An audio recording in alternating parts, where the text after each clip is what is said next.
As you know, I have finished this chapter, the village Palampur. There are some important questions. I think you are able to give the answer. However, I tried my level best how to write the answer of these questions. Okay. So first question here, name the four requirements for the production of goods and services. So requirements means what? That is the factors of production.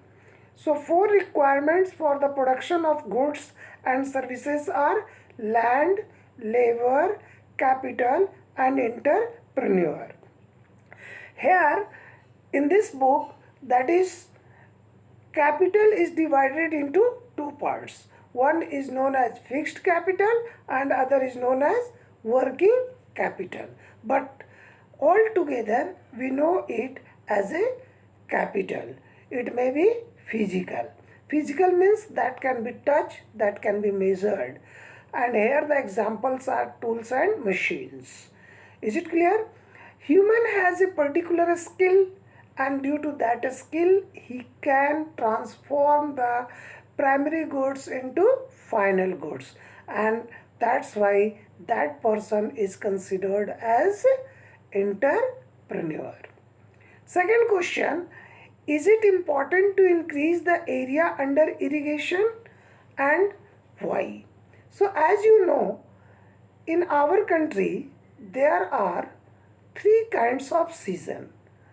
One is the winter, other is summer, and next one is rainy season. During the rainy season, we get huge amount of water, and at that time there is no crisis of water. So any farmer can produce anything with the help of monsoon. But monsoon is erratic and undependable because it does not come on time. So our answer will be, it is very important to increase the area under irrigation because it is not good to depend upon the monsoon rain because or which are erratic and dependable. Next question, who are the farm laborers? So in this chapter we have studied the different groups of people. Some are landlords, some are very small farmer, some are average farmer, and some are landless farmer. So the person who is unable to sustain their life or they are unable to maintain their livelihood without doing the work, they are the landless. So on that basis we will say regarding the answer, those villages who come either from landless families or families cultivating a small plots of lands are called farm laborers. Unlike farmers, they have no right over crops, they only get wages. So what it means? It means that no doubt these landless farmers are working on that particular field, but the owner of the field is another person. Due to that, these landless farmer has no right over the crops, only they will get the wages either in the form of cash or kind. Is it clear? Now come to the next question. Why do people migrate?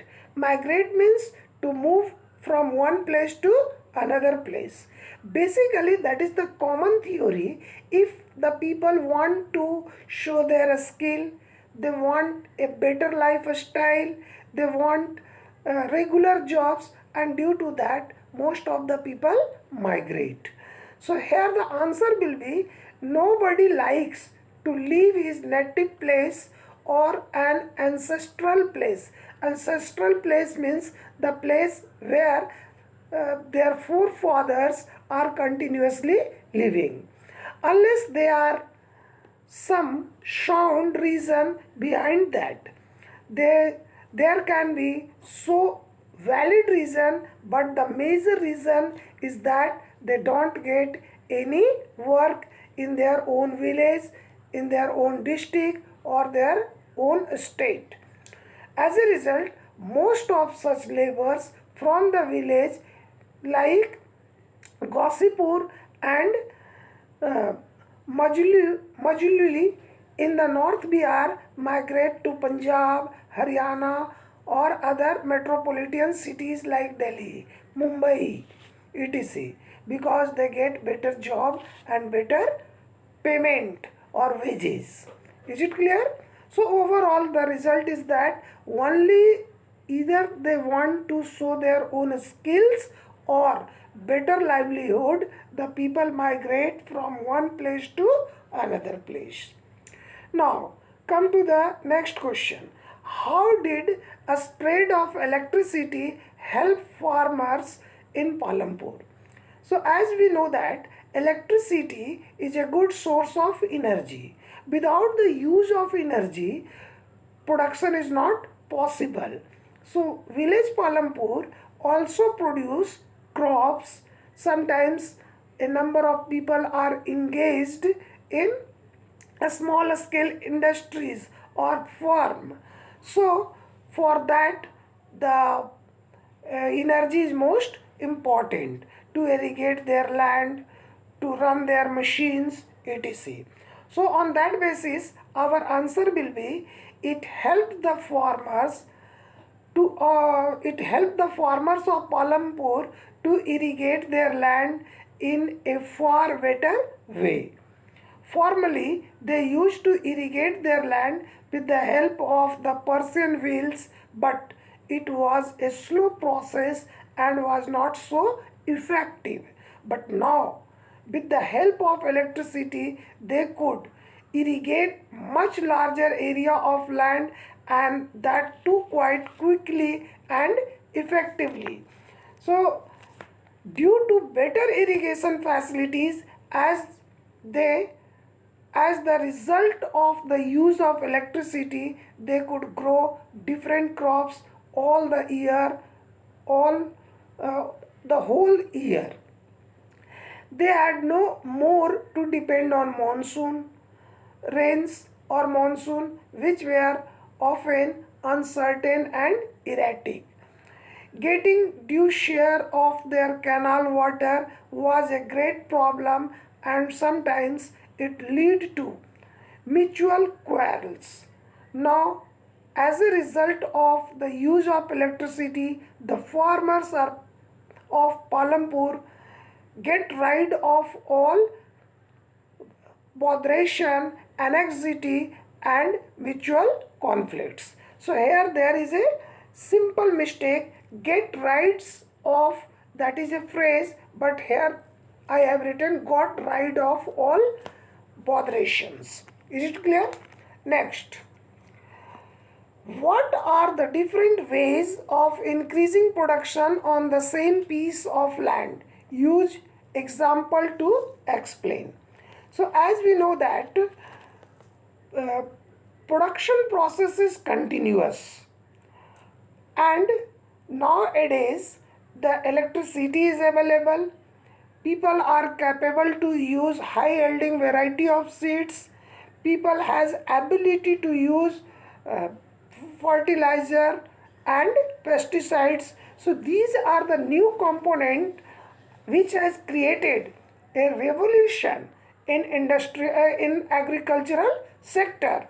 So with the help of all these things, a farmer can uh, produce more than one crops in the same piece of land. So our answer will be, in Palampur village, people are able to grow three different types of crops in a year. During the rainy season, people basically grow jowar and bajra, which are used as cattle feed, because these cattle are the capital of these farmers. Between October to December, they cultivate potatoes. In the winter season, they show wheat, which is partially kept for family consumption and partially sold at the Raiganj market. So why they sell it in the market? Because they are capable to produce surplus amount of wheat. The main reason which enable farmers in Palampur village to grow three different kinds of crops are the following. First, as a result of coming electricity in the village Palampur, people have greatly improved the system of irrigation. Now these people are not facing the problem of or the crisis of water. So they can now irrigate more land quite effectively.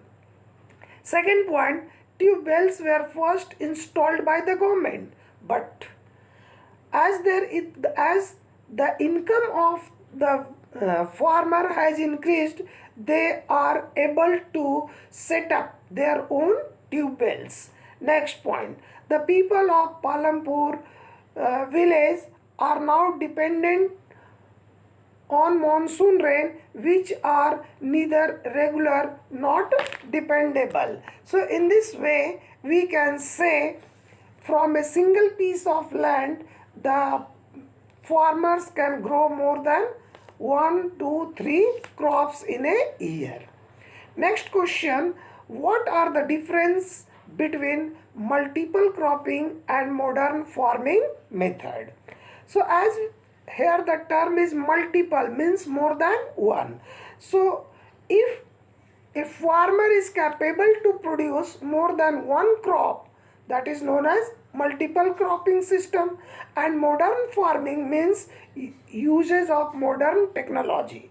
So on that basis we will write, after independence our farmers have developed different ways of increasing their production.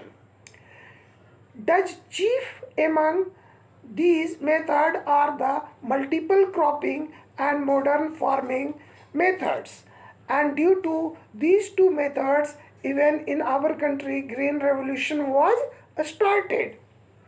So multiple cropping means to grow more than one crop on a piece of land during the same year, that is known as multiple cropping. With the improvement of irrigational facilities as a result of the coming of electricity, the farmers are able to grow two main crops, kharif crops and rabi crops. So kharif crops are those crops which is shown in the month of July and is harvested in the month of October and November. And the same time in the month of October and November, in the month of November and December, the crops which is shown and is harvested in the month of February and March, that is known as Rabi. So many farmers are also able to grow potatoes as the third crop. So from a single piece of crops, a single piece of land, they are capable to produce more than one crops, and that's why it is known as multiple cropping. Now come to the modern farming methods. So in our country there are 2-3 states are well developed in agriculture, such as Punjab and Haryana, Uttar Pradesh. So some other farmers like in Punjab and Haryana have increased their production by using latest scientific methods like using of fertilizer, improved varieties of seeds, that is known as HYV, high yielding variety of seed, usage of latest machine, improvement of irrigational facilities, etc. As a result of these modern farming method, the farmers of Punjab, Haryana, Uttar Pradesh, okay, heralded the green revolution or started the green revolution and improved their production many folds. Many folds means many times the production has increased. According to the data, you will find somewhere that the production of wheat has increased up to 13 folds or 13 times Is it clear? Now come to the next question. How do the medium and large farmer obtain capital for farming? How is different from a small farmers? So previously I told you that there are four kinds of farmers. One is known as landlord, second one is known as average farmer, third one is known as marginal farmer, and the last is landless farmer. So every farmer has the requirement. Initial fourth group of farmer has no land, that's why they have no need of capital, but these groups of people has the requirement of capital. Without the use of capitals they are unable to produce better harvest. So our answer will be, as compared to a small farmers, medium and large farmers can quite easily obtain capital from farming. Especially large farmers have their own saving from farming which they had accumulated years and years, so they don't stand any need of taking any kinds of debt from any bank or money lenders or any other agency. In a simple way, we can say that the large farmer has enough surplus production and they sell in the market. Due to that their saving is very high.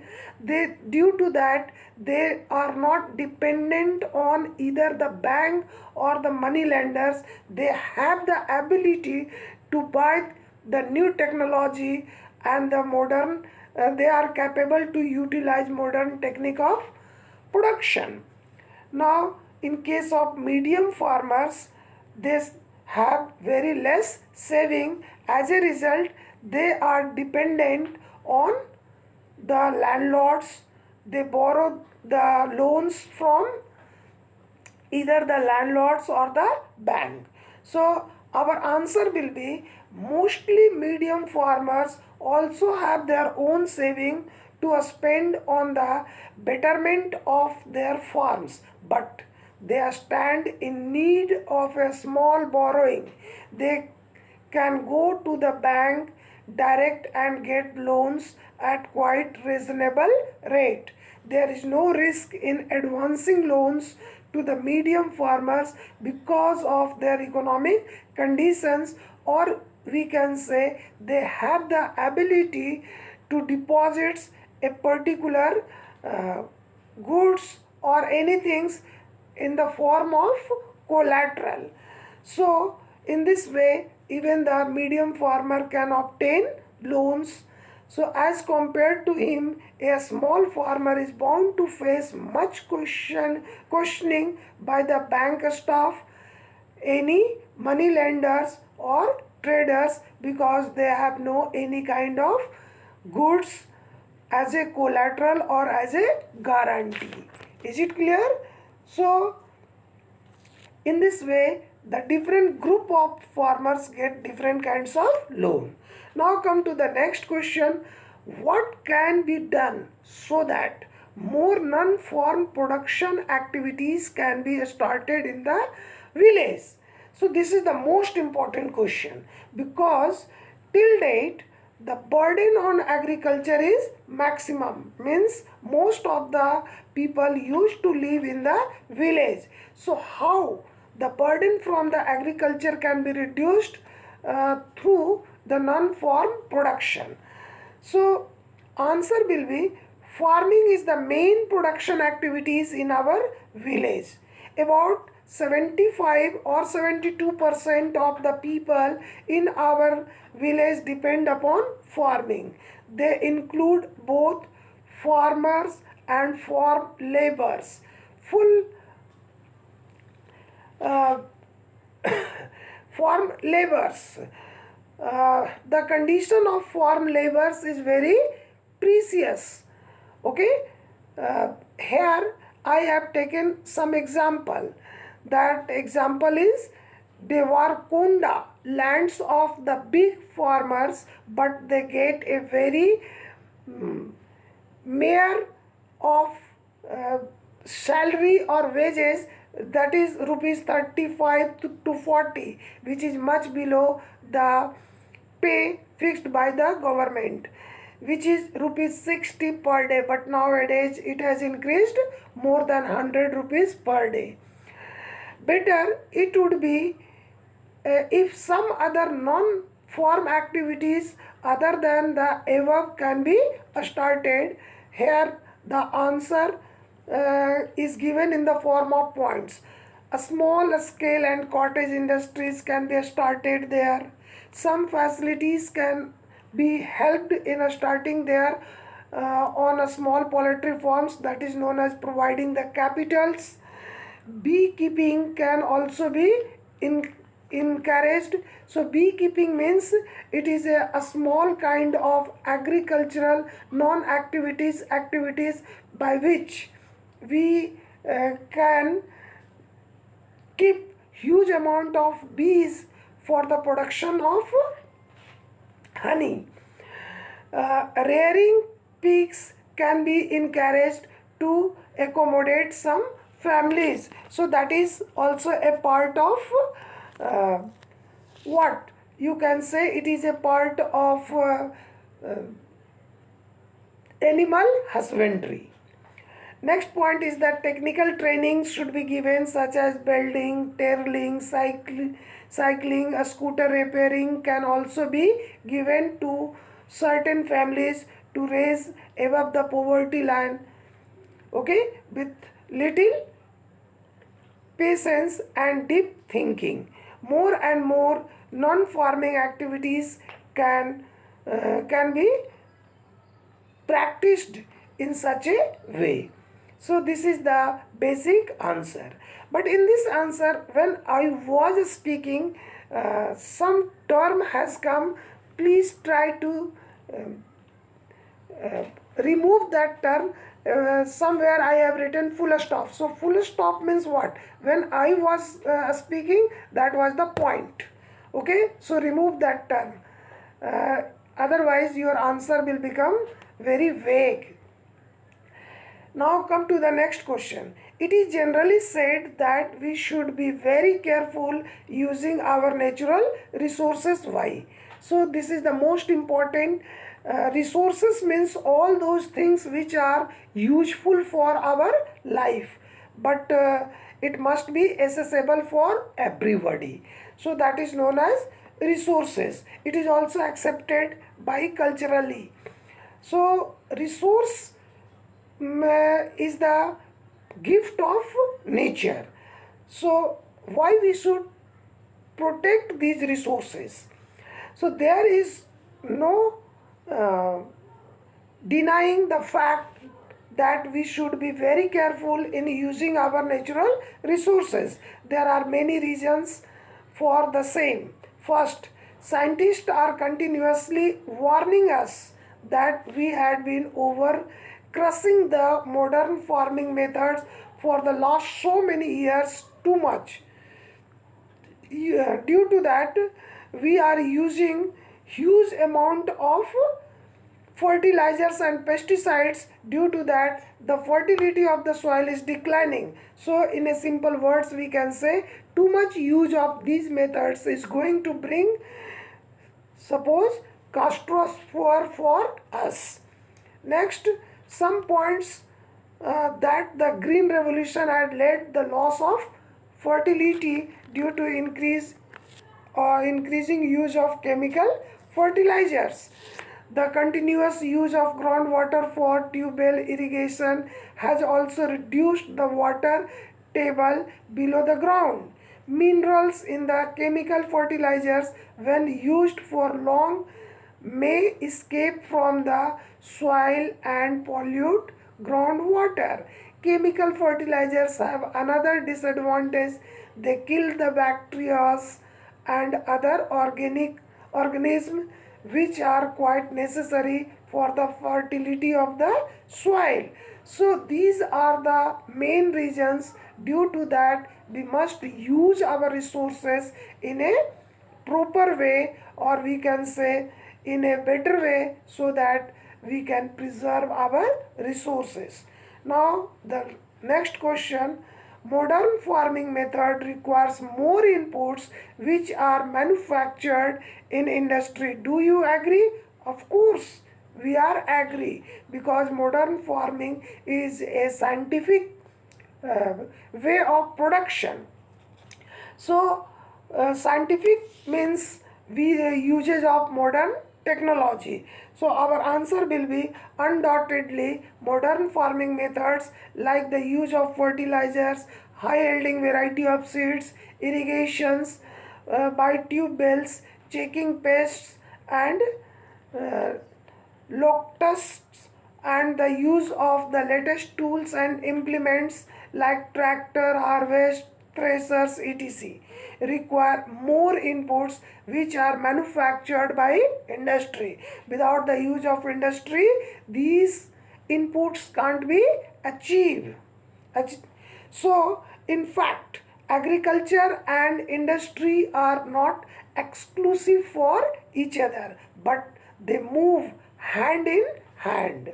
Agriculture provides raw material for various agro-based industries, such as we can say paper industry has the requirement of agricultural products, jute industry has the requirement, sugar industry, cotton industry. So these industries are known as agro-based industries.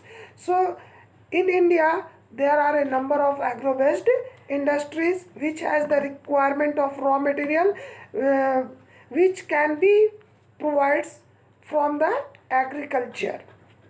So lays a strong foundation of industry. So these, with the help of these industries, we are capable to produce a better situations of industry. On the other hand, industries goes a long way in increasing the agricultural production, because we are using the industrial goods for the production purpose, such as fertilizers, machines, etc. So modern agriculture requires both new and well-developed implements and fertilizers. Chemical industries supply various types of fertilizers to maintain the fertility of the soils, and the engineering industries has supplied various tools to agriculture.